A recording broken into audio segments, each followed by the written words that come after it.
What's up, Los Angeles, and welcome to episode 307. That's right, 307 of Defenders of the Bank, the LAFC podcast, heard in all over 100 countries.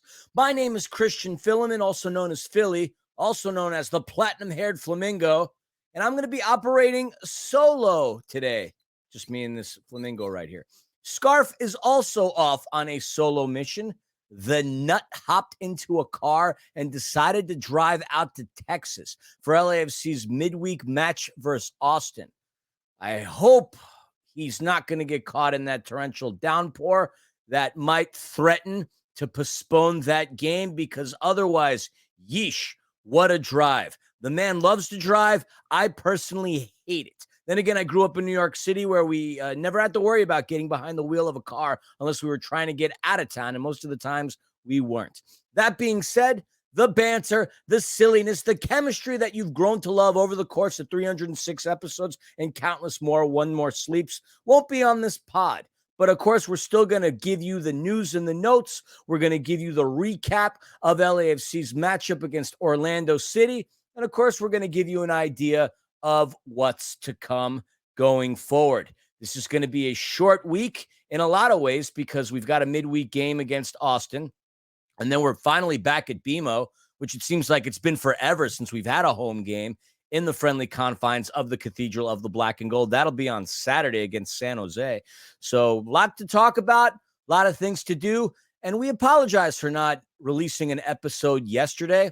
And there's a good reason for it, Defenders. Scarv and I had the opportunity to be a part of something that was a once-in-a-lifetime kind of a deal. So I'm sure if you follow us on social media, you've seen us promote, or at the very least talk about, the Game of Legends matchup that just took place this past Sunday at Toyota Arena on Father's Day.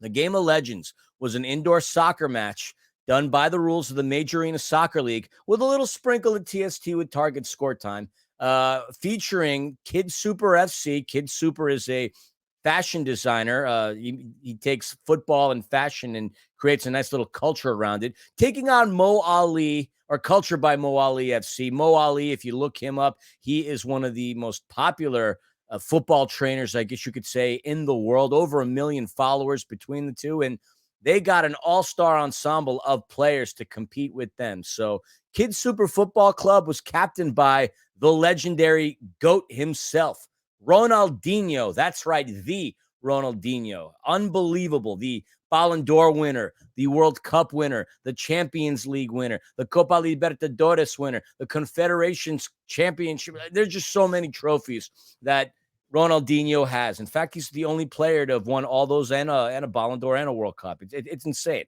Also, another interesting fact about Ronaldinho, he had a Nike video done in the 2000s. I believe it was the one where he was hitting the ball off the crossbar back to himself without the ball hitting the ground. That was the first video on YouTube, supposedly, that went to 1 million views. Incredible stuff.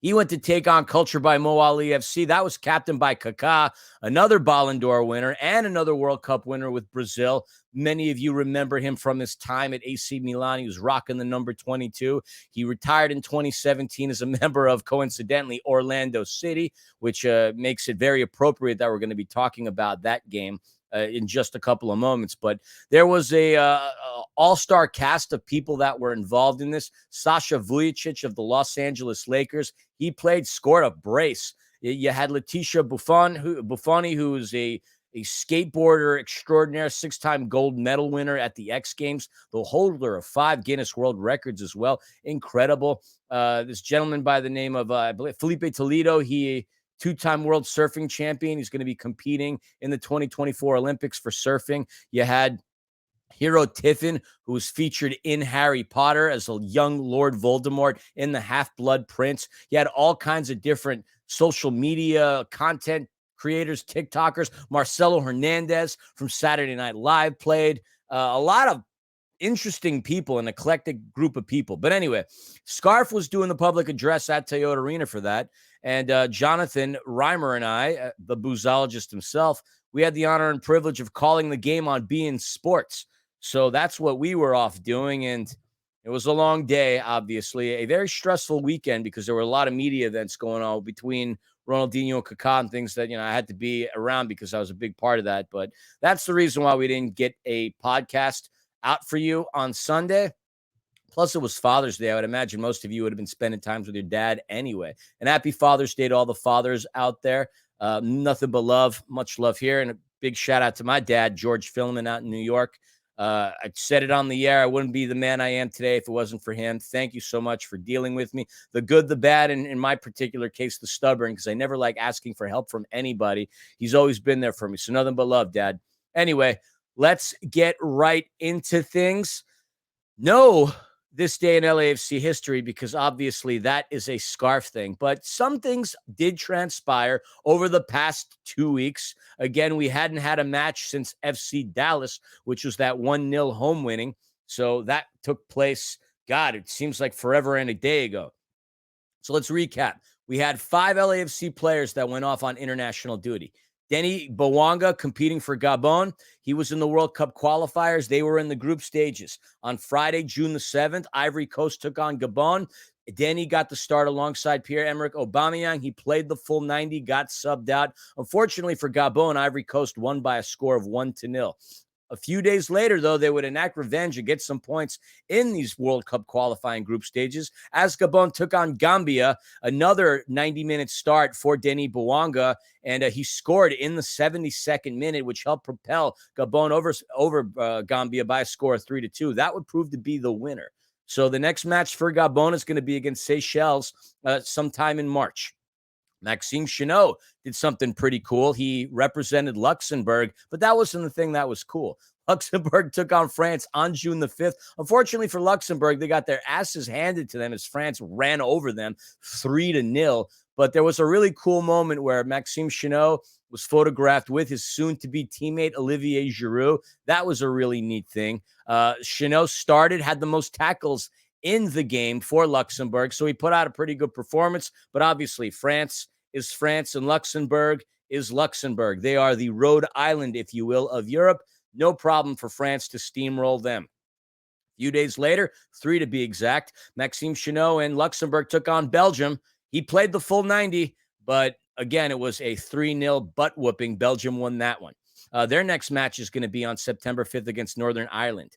Christian Kike Oliveira was with Uruguay. Uruguay took on Mexico on Wednesday, June the 5th. It was a bad result for El Tri as Uruguay won 4-0. Kike Oliveira did not play, but the good news for him is he's been named to Marcelo Bielsa's Uruguayan squad for Copa America. So keep an eye out on him. The next match is going to be, in just a few days, June 23rd against Panama.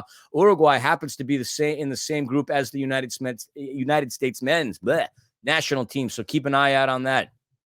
Timothy Tillman did not play in any of the 2 games that he represented the United States with.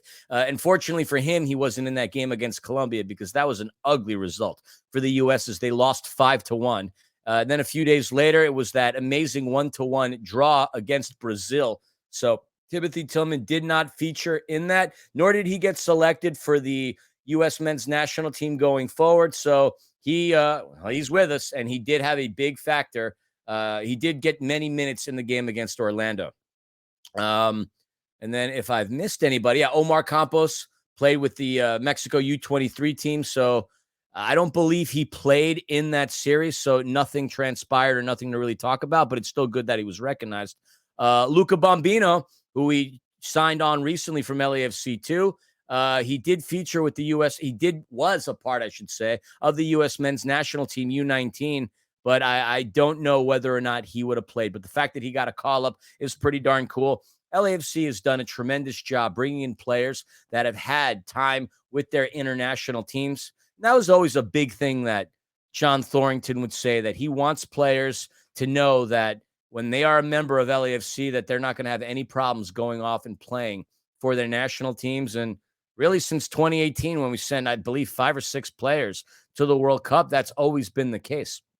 And that continues to be the case. So that's the story in regards to the players that went off to compete on international duty. Some other little bit of housekeeping, some new notes. Top 25 jersey sales came out in Major League Soccer. No surprise as to who was on top of the list. I call myself the Flamingo, but obviously Inter Miami, they're more the Ibises than the Flamingos. But Messi was the number one. No LAFC player in the top 25 for jersey sales, which absolutely blows my mind. No Denny Bowanga, the Golden Boot leader, arguably one of the best and most lethal scorers in Major League Soccer, not to crack the top 25. Blows my mind, but considering the cost of living in Los Angeles and the fact that these jerseys with players' names on the back were fetching over $200, I can't say I'm upset about that. We want to talk about how, some of these other players had that. Yeah, Ricky Puig was top 5, whatever, but no LAFC player within the top 25. I know Scarf likes to talk about Angel City. I'm not, because I like to divert that to Angel City Chicks. So if you're a fan of Angel City and you want that information, go tune into Angel City Chicks. They do their podcast on Thursdays. Panda and Nina do a wonderful job. I don't want to step in on their toes. And LAFC 2, that's more of a Scarf project. But of course, I'll let him talk about LAFC 2 because that's his baby. He's been wanting to start a podcast for LAFC 2 for quite some time. Perhaps now that summer vacation is hit, and this is the first time that he hasn't had a summer camp to run where he's working 60 hours a week, maybe he will incorporate that LAFC 2 podcast in there. And I believe he should, because this is a team that's worth mentioning. 100%. But it deserves its own stage, not a mere 60 seconds worth on Defenders of the Bank, which is primarily an LAFC podcast and obviously a showcase for Scarf and I to just go out and banter with one another. Not only Scarf, but his best friend, of course, Hello Kitty. Hello, Kitty. Hello, Philly. I know you want to get through this podcast and you miss Scarf so much. The last you corresponded with him, he was at a Waffle House in Tucson, Arizona. That was about 30 minutes ago at the time of this recording, 11:02 on Monday, June the 17th. Scarf will be in Arlington, Texas within the next 10 hours. But I just wanted to say hi to the millions and millions of Defenders of the Bank listeners. I wanted you, Philly, to know that you are not alone. I am there for you. Thank you, Hello Kitty. I sincerely appreciate that. And she is certainly a much better singer than I am, although I don't know how. All right. So now that we've covered some of the news and notes, let's talk about Orlando. We did preview them in One More Sleep. Orlando is a team that is not very good. Definitely not this season. 11th place. Not a good record at home, a 1-4-3 record. Much better on the road, 3-3-2. And not a lot of history between us and Orlando, excuse me. In their last 5, they've also haven't had a good run of form. They've won 1, lost 2, and drew 2. So nothing very cool about that. Heading in, though, for LAFC, some cool facts. We won 5 consecutive matches in Major League Soccer play without allowing a goal. With the shutout, had we gotten it against Orlando, well, we would have been the first team in Major League Soccer history to win 6 straight matches without allowing a goal. Spoiler alert, that wasn't going to be the case. We're currently tied, and it would remain to be tied with Atlanta United in 2019. Saturday's game when we competed against the Lions, if you will, call them the Kittens after LAFC took care of them. They did play a better game, but more on that in a second.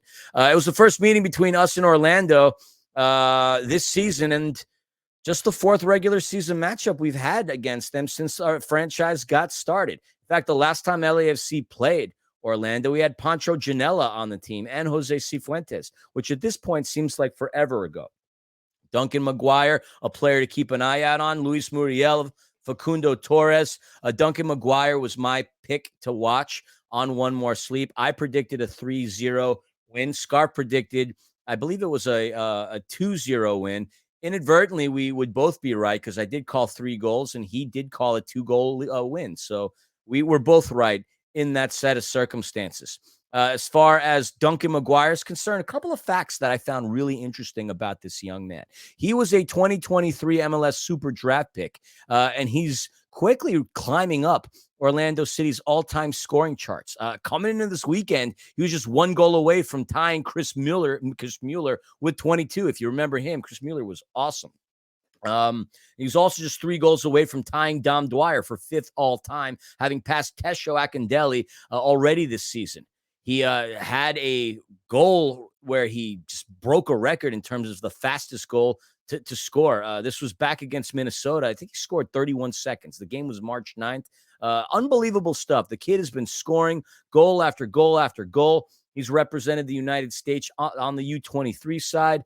A kid that almost went over to Blackburn Rovers. For you fans of the EPL, Blackburn was a team that hoisted a trophy back when they had Alan Shearer. This was such a long time ago, and he was going to go to that club. I think something happened with the paperwork. He was in England. He spent the night in Sheffield. The deal didn't go through. Sheffield Wednesday wanted him. He ended up going back to Orlando, and now he's in a scenario where he's scoring a bunch of goals, clearly with a chip on his shoulder, and a player that will no doubt see in England. Take a pause for a second, because this is typically where Scarf would chime in. I need a glass of water. I've already been talking 16 minutes. Very, very tasty stuff. Agua, H2O. I promise you, defenders, especially after calling a game yesterday, the last thing I would want to do on a Monday night is knock back a few drinks, because I'm exhausted. Been calling games like crazy, podcasting like crazy, just been up to a lot of things. And thank you for those that have been keeping up. The stories have been rather entertaining, I will tell you that much. Covering the TST with the MASL, doing this Game of Legends thing, a lot of really cool stuff. All right. But down to Orlando we go, the Magic Kingdom, the House of the Mouse. Good crowd in Orlando. It was reported that 22,563 were in attendance. Whether or not that was the case, I don't know. They obviously go based on the type of tickets that get sold, but that's the story there. LAFC starting out in a 4-3-3, Hugo Lloris. In between the pipes, Ryan Hollingshead, Aaron Long, Jesus David Murillo, Sergi Palencia, your backline, Edward Atuesta, Ilie Sanchez, Timothy Tillman in the midfield, Denny Bawanga, Kai Kamara getting the start, and Matty Bogusz, and those two have just been playing so incredibly well together. Subs would be utilized, and thankfully for LAFC's case, the subs that came in took care of business. The ones that would feature would be Maxime Chenot, Eddie Segura, Eric Dueñas, Nathan Ordaz, and Omar Campos came into the game as well, back from the U23s with Mexico. So let's get into the recap. Not going to cover every single moment. Just going to talk about a couple of highlights that popped up within the first half. Talk about some stats going into halftime, and then obviously talk about the goals that were scored in the second half. So let's get to it. 11 minutes in, Facundo Torres, who's quickly, not Facundo Torres. Facundo Torres went right by Scarf's new favorite player for LAFC, Edward Atuesta. He set up the header for Luis Muriel, whose attempt just sailed over the crossbar. They were awfully close in that scenario. And then one of Scarf's former favorite players from one of his former favorite teams, in that of the Seattle Sounders, Nico Ladero, had a really good look where he fired one in outside of the box, went upper left, but just missed it. It was a great, great look and a great opportunity. A scenario for LAFC, we had a great pass in the box connecting with Kai Kamara. I believe it was Ryan Hollingshead who did that. He goes in with a header, and that just went to the left of the post. I want Kai to surpass Landon Donovan's record so badly, not out of a dislike for and pettiness for the Galaxy. Well, that's kind of a lie, partially because of that, but mainly because he's just so dang close to doing so. When you're so close to surpassing somebody on a record, I just want to see him do it. Hasn't had a goal since the US Open Cup game against the Las Vegas Lights at Cashman Field in Las Vegas. I so badly want him to do that. 31st minute, Ryan Hollingshead, another scenario where he's been part of the attack, has a pass into Timothy Tillman, who gets a shot right into the keeper's hands. Nothing goes down there. And then in the 32nd minute, official blows his whistle. Penal.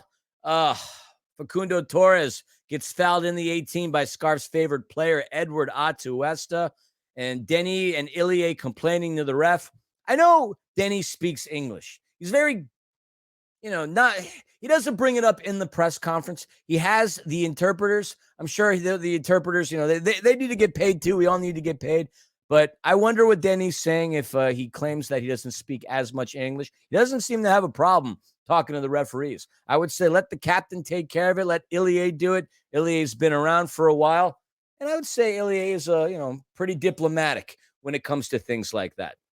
But anyway, 33rd minute, Facundo Torres into the box. Forget about it, Facundo. They were just showing the trajectory of the 6 goals that he had scored from 12 yards out right before he went off to boot it. And he skied it, sent it all the way into the Magic Kingdom, probably shattering Sleeping Beauty's window as it landed. Forget about it, Facundo.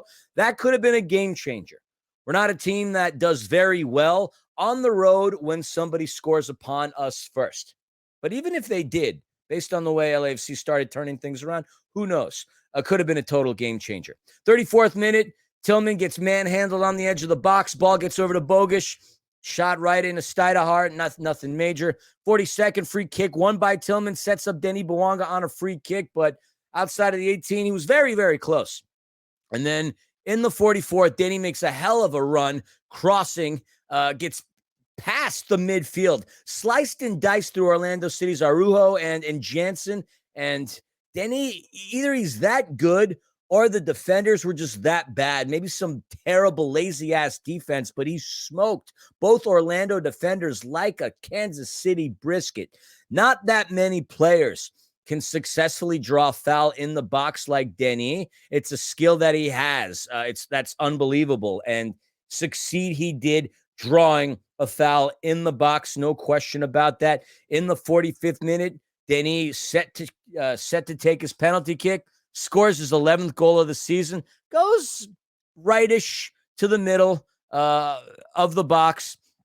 Of the goal. Steidehart seemed to have done his homework on that. He guessed right, but Denny just so clinical on a shot. Now he's a perfect 5 for 5 on the season, and he's perfect on the entirety of his LAFC career. So we head into the locker room up 1-0.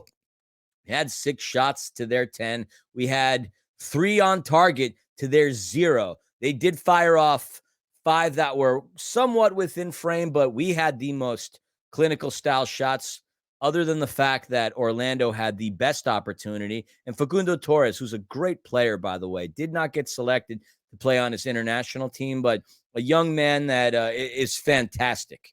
I'm not upset that he missed it. If it was against any other team, I would feel for him. All I had to say about him missing it is, not sure if you could hear the laugh track or not. Well, if you can, cool. If you can, there's the laugh track. All right. Let's head into the start of the second half. That's where we had a lot of action go on here. So far, coming out of the locker room, LAFC's up 1-0. In the 68th minute, we had a goal for Orlando, the equalizer. Bad clearance. Needing to get out of their defensive end of the pitch. Timothy Tillman decided to go backwards, trying to find a pass into Eric Dueñas. His touch was a little too mighty, if you will, as Araujo passed it on over into Martin Ojeda, who subbed in within the 61st minute. He had a give-and-go scenario with Muriel, and he was able to score. It was Ojeda's first goal of the season and the first goal allowed by LAFC since May the 8th, ending a streak of 644 minutes in all competitions without conceding a goal.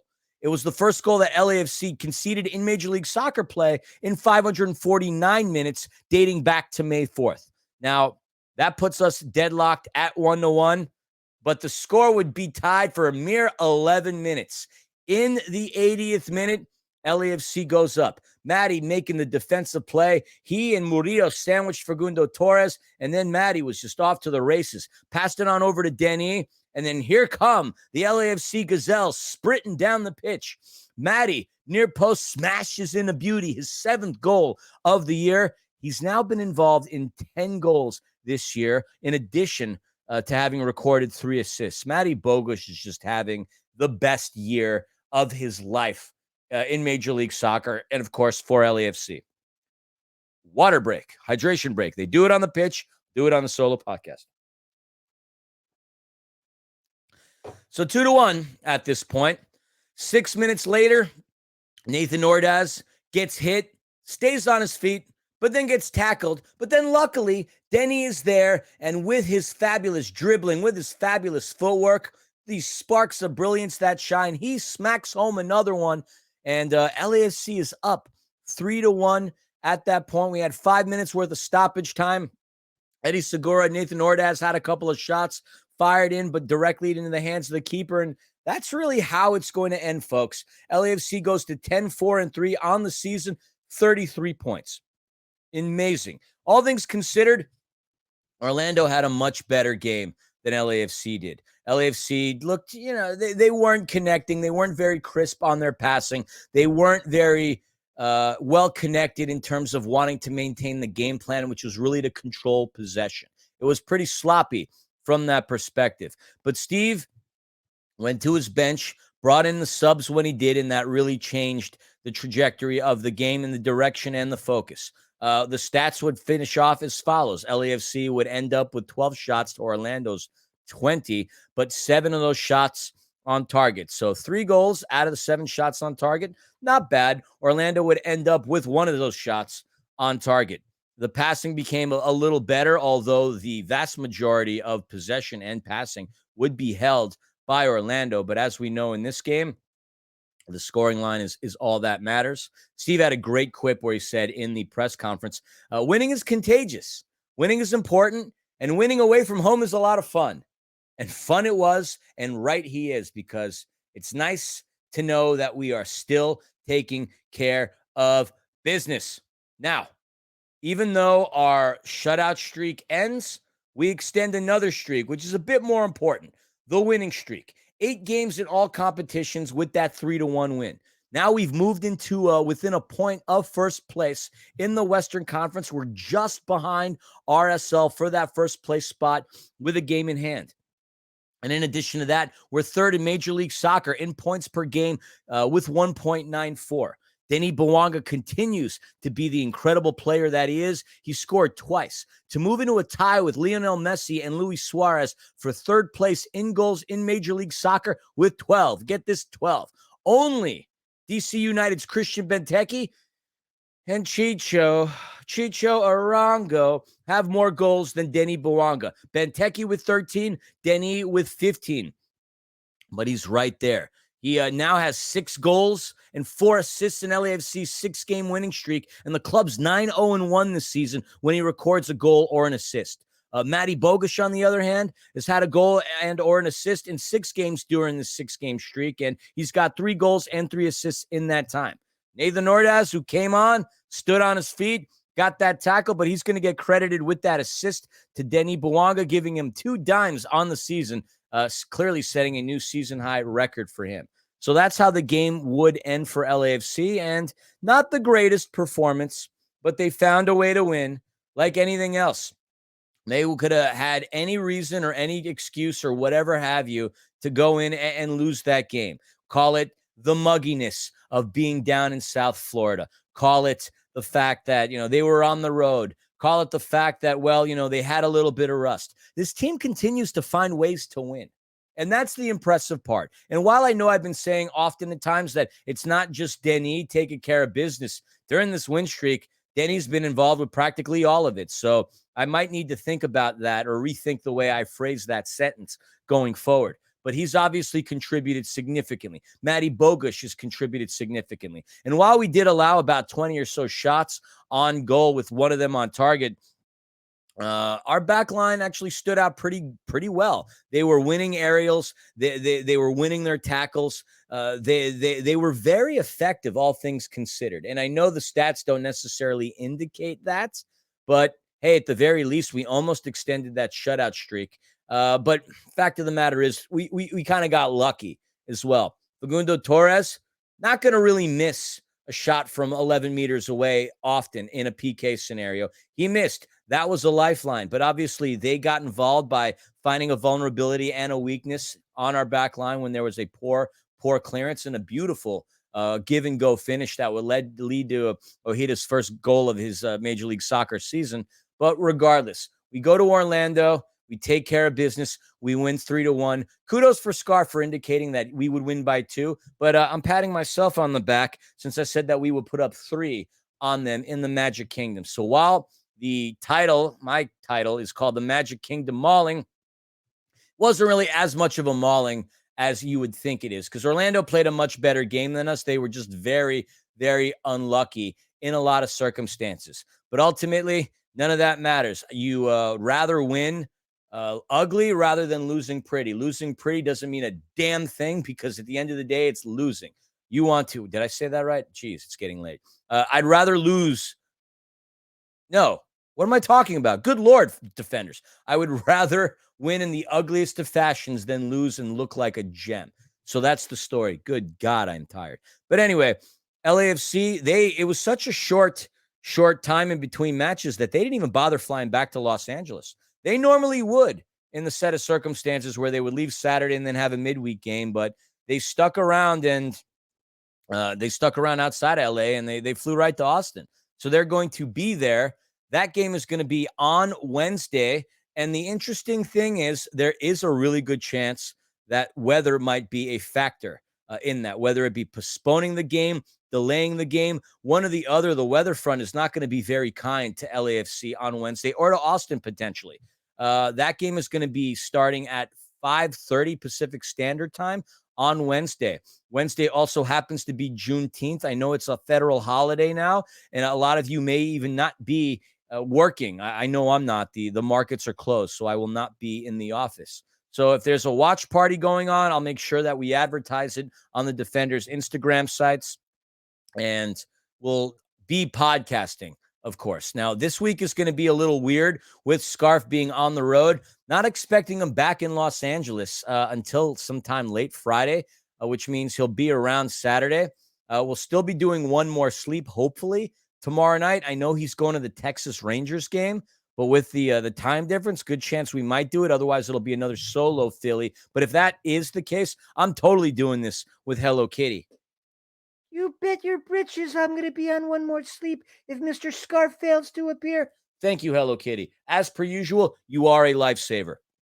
And then we'll be back to our regularly scheduled program with one more sleep before the Saturday game against San Jose.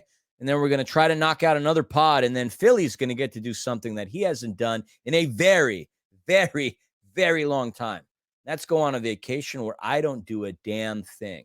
Panda and I are off to Hilton Head, South Carolina, to hang out with her side of the family. And it's going to be the first time where I have a vacation where I'm not doing anything. You can find me at the beach, laying in the sand. I hope the nieces and the nephews decide to bury me in the sand. I just want to chill and do nothing. No podcasts, no calling games, no phone calls, no anything but reading, sleeping, knocking back a couple of drinks, hopping in the ocean, chilling. That's all I'm going to do, because yours truly, as this Jackson Brown song Running on Empty would indicate, is truly running on empty.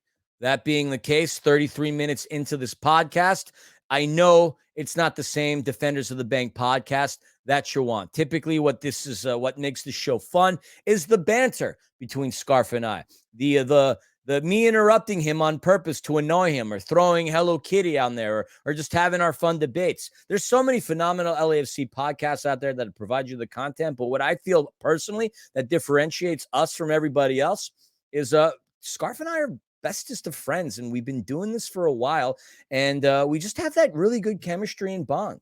How certain bands can get together in a room and play music and lightning strikes. That's Scarf and I when we podcast. We can not talk for a week, get on the cameras, get on the cans, get on the mics, and then next thing you know, it's just beautiful, beautiful banter.